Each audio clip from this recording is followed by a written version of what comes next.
In this video we will see some of the best practices that educators can apply for teaching media literacy.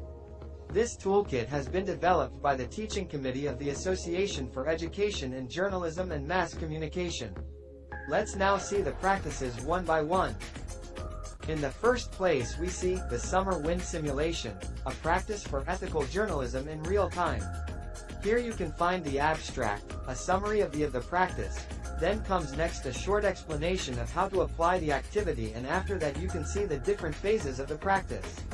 After that you can read about the outcomes of this activity, and then an addendum with overviews of testimonials and evaluations of the students and participants follow.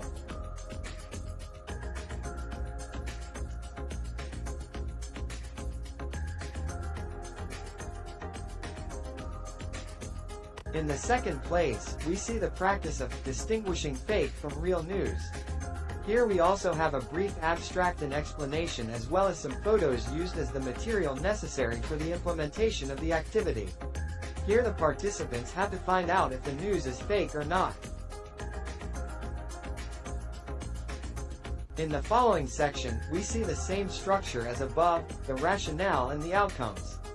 If we scroll down, we will also read here some reflections of the students who participated in the practice.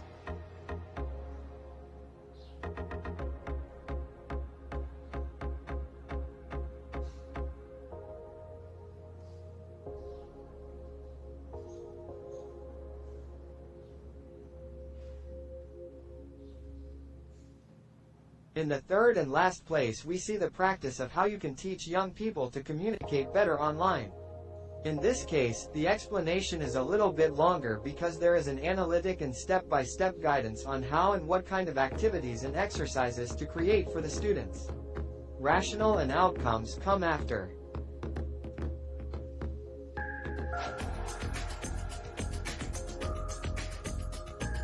In the last part of the handout, you can read about a workshop of high importance with strategies connecting colleges with communities in terms of media literacy based on the FACTS method. The final practice that worth mentioning it is called the Fairness Meter, using journalism to improve students' content evaluation skills.